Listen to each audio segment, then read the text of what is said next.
Hi hello నమస్తే, నేను మీ కట్టా కార్తీక్.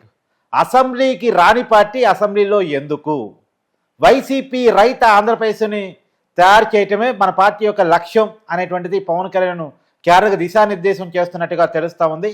ఇవాళ పిఠాపురంలో జరుగుతున్నటువంటి వైసీపీ ప్లేనరీ సాక్షిగా వైసీపీ రైత ఆంధ్రప్రదేశ్ నిర్మాణమే జయంగా పవన్ కళ్యాణ్ ఉపన్యాసం ఉంటుంది అనేటువంటిది మనకు అందుతున్నటువంటి సమాచారం. దీని మీద మరింత వివరణ విశ్లేషణ తీసుకునే ప్రయత్నం చేద్దాం.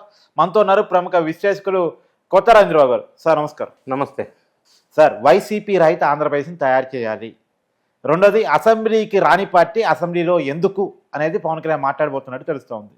ఎలా చూడాల్సింది పవన్ కళ్యాణ్ ఉపన్యాసాన్ని, పవన్ కళ్యాణ్ మాటలని, పవన్ కళ్యాణ్ నిర్ణయాలని? రెండు తెలుగు రాష్ట్రాలే కాకుండా సౌత్ ఇండియాలో చాలా స్టేట్స్ పవన్ కళ్యాణ్ వైపు చూస్తున్న సందర్భం. ఆ విధంగా పవన్ కళ్యాణ్ రాజకీయ ప్రస్థానంలో ఎదిగిన విషయం వాస్తవం. 14th March 2014లో పార్టీ స్థాపించి గడిచిన ఇన్ని సంవత్సరాల్లో అనేకమైన అప్ అండ్ డౌన్స్ అవి చూసిన వ్యక్తి పవన్ కళ్యాణ్. అంతేకాకుండా ఫస్ట్ టైం ఎలక్షన్లో కాంటెస్ట్ చేయలేదు, సెకండ్ టైం ఎలక్షన్లో కాంటెస్ట్ చేసినప్పుడు ఈయన ఓడిపోవటం, ఈయన పార్టీకి సంబంధించిన ఒకే ఒక అభ్యర్థి గెలవటం, ఆ గెలిచిన అతను మళ్ళీ సబ్సిక్వెంట్గా పార్టీ మారటం జరిగిపోయి. అంటే ఈ ప్రస్తావనతో ప్రారంభమైన జనసేన పార్టీ పవన్ కళ్యాణ్ తిన్న ఎదురు దెబ్బలు అన్నీ ఇన్ని కాదు. అన్ని పార్టీల వాళ్ళు, మరీ ముఖ్యంగా వైఎస్ఆర్ కాంగ్రెస్ పార్టీ వాళ్ళు సంబంధించిన కామెంట్స్ ఆ రోజుల్లో పవన్ కళ్యాణ్ని అందరికీ గుర్తున్నాయి. ఆయన మీద ఎన్ని రకాలుగా కామెంట్స్ చేయాలో, ఎన్ని రకాలుగా అవహేళన చేయాలో, ఎన్ని రకాలుగా నిరుత్సాహపరచాలో, మరీ ముఖ్యంగా ఆడవాళ్ళని పిల్లల్ని కూడా వదిలిపెట్టకుండా ఆయన కామెంట్ చేసిన సందర్భం గతంలో జరిగింది. వాటి మీద ఈయన కక్ష సాధించుకోవాలన్న ధోరణి లేకుండా లెర్నింగ్ ఫ్రమ్ ఫెయిల్యూర్స్, ఈయన తిన్న ఎదురు దెబ్బలకి, ఈయన పడిన మాటలకి, ఈయన గతంలో ఓడిపోయిన సందర్భంలో అవన్నీ కూడా ఈయన ఒక లెసన్ లాగా తీసుకొని ఆ ఫెయిల్యూర్స్ నుంచి పాఠాలను నేర్చుకొని ఒక మెచ్యూరిటీ డెవలప్ చేసుకున్న మెచ్యూరిటీ లీడర్లో కొద్ది మందిలో పవన్ కళ్యాణ్ ఒకరు. అయితే ఇక్కడ నాకు మాట సార్, జగన్ పట్ల అంత కసి కోపం ఎందుకు పవన్ కళ్యాణ్కి? ఎందుకు అంటే వైఎస్ఆర్ కాంగ్రెస్ పార్టీలో ఆంధ్రప్రదేశ్ రాష్ట్రంలో జరిగిన విధ్వంసం మీద పవన్ కళ్యాణే కాదు ఏ ఆంధ్రుడైనా ఆ కోపం అనేది సహజంగా ఉంటుంది. ఒకటి నంబర్ 1. నంబర్ 2, ఈయన మీద చేసిన కామెంట్స్ వెటకారం, మర్చిపోలేని సంఘటన.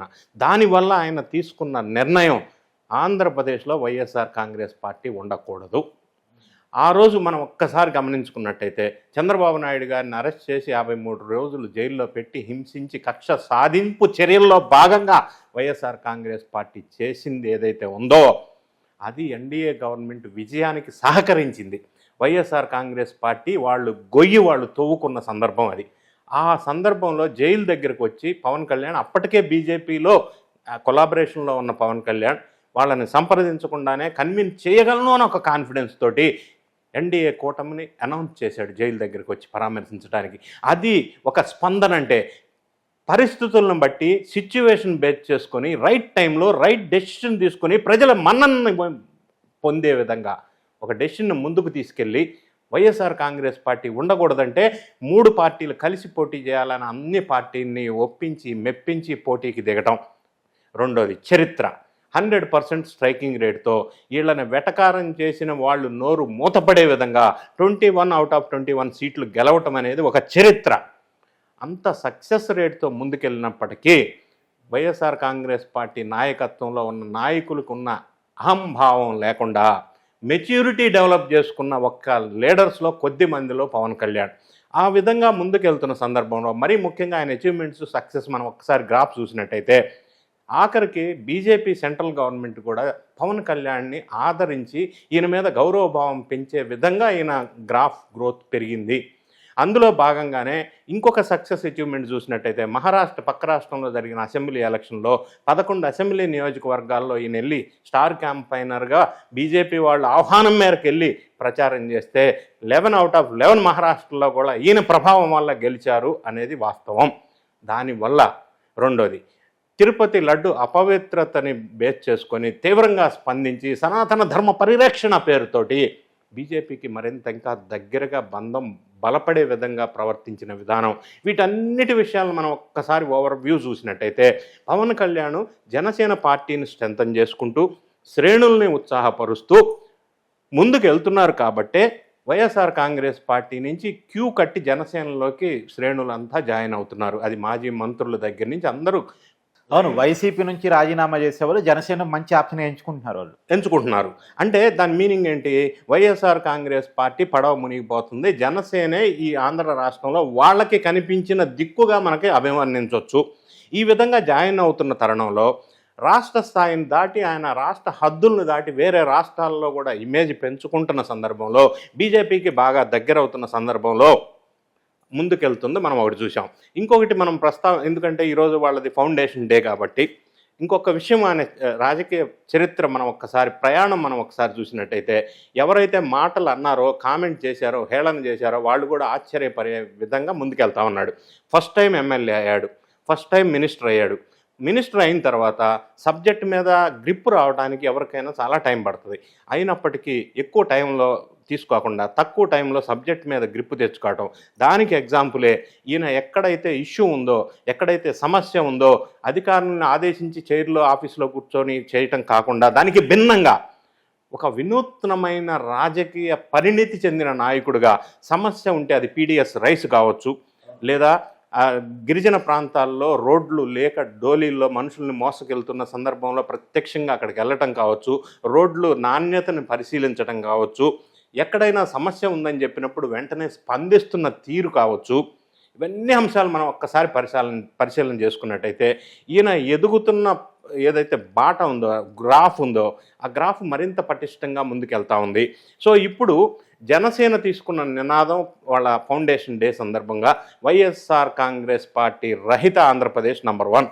నంబర్ 2, అసెంబ్లీలోకి రాను, ప్రతిపక్ష హోదానే ఇస్తేనే వస్తాను చిన్న పిల్లోళ్ళలాగా మారాన్ చేస్తున్న జగన్కి గుణపాఠం చెప్పడం కోసం అసెంబ్లీలోకి రాని వాడికి అసెంబ్లీలో పార్టీ ఎందుకు ఉండాలా, అసెంబ్లీకి రాను అన్నవాడి ఎమ్మెల్యే సీట్ ఎందుకు ఉండాలా, అటువంటి వాళ్ళు రాజకీయ పార్టీ ఆంధ్రప్రదేశ్లో ఎందుకు ఉండాలా అనే నినాదాన్ని ప్రజల్లోకి తీసుకెళ్లే ప్రయత్నం ఈరోజు ప్లేనరీలో జరుగుతున్న అవకాశం ఉంది. కాబట్టి ఈ విషయాలన్నీ మనం ఒకసారి పరిశీలించినట్టయితే ఒక పరిణితి చెందిన రాజకీయ నాయకుడిగా పవన్ కళ్యాణ్ ఎదిగిన నేపథ్యంలో శ్రేణుల్ని ఉత్సాహపరిచే విధంగా ఈరోజు ప్లేనరీ వాళ్ళ ఫౌండేషన్ డే సెలబ్రేషన్ ఉంది ఒకటి. రెండోది, పవన్ కళ్యాణ్ గారి భారీ ఎత్తున అక్కడ జనసంచారం వస్తారని అంచనా ప్రకారం ప్రోగ్రాం జరుగుతుంది. 1,00,000 మందికి వస్తారని 27 ఎకరాల్లో ఏర్పాట్లు చేశారు. దీనికి పవన్ కళ్యాణ్కి మద్దతుగా ఆ మెగా కుటుంబాన్ని నుంచి కొంతమంది స్టార్ క్యాంపైనర్గా ఉన్న కొంతమంది ఆదరణ పొందటం కోసం కొంతమంది వచ్చే అవకాశం బాగా ఉంది. అన్నిటికంటే ముఖ్యంగా పవన్ కళ్యాణ్ ఈరోజు జరిగే సభలో చాలామంది వైఎస్ఆర్ కాంగ్రెస్ పార్టీకి సంబంధించిన వాళ్ళు భారీ ఎత్తున చేరికలు ఉండే అవకాశం ఉంది. అయితే ఇప్పటివరకు జనసేన పార్టీ దానికి సంబంధించిన విషయాలను ప్రచారం చేయలేదు, కావాలని కాన్ఫిడెన్షియల్గా ఉంచారు. కాకపోతే ఈరోజు జరిగే పెద్ద తలకాయలు ఇందులో జాయిన్ అయ్యేవాళ్ళు తోట తిమూర్తుల దగ్గర నుంచి, వంగ గీత దగ్గర నుంచి, బాలినేని శ్రీనివాసరెడ్డి నేతృత్వంలో రాయలసీమలో ప్రముఖంగా ఉన్న వైఎస్ఆర్ కాంగ్రెస్ పార్టీ నాయకులు కానీ అందరూ కానీ భారీ ఎత్తున జనసేన పార్టీలో చేరే అవకాశం స్పష్టంగా కనిపిస్తుంది. దీన్ని ఏ విధంగా చూడవలసి వస్తుందంటే, వైఎస్ఆర్ కాంగ్రెస్ పార్టీ వాళ్ళంతా జనసేనలోకి వెళ్తున్నారంటే జనసేన బలపడుతుంది అని చెప్పటమే కాకుండా ఈ వేరే వాళ్ళకి ఆ పార్టీ ఒక ఆశా దీపంగా కనిపిస్తూ ఉంది. అంటే పార్టీ ఎదుగుతూ ఉంది, పవన్ కళ్యాణ్ మరింత ఎక్కువగా ముందుకెళ్తున్న సందర్భం మనకు కనిపిస్తూ ఉంది.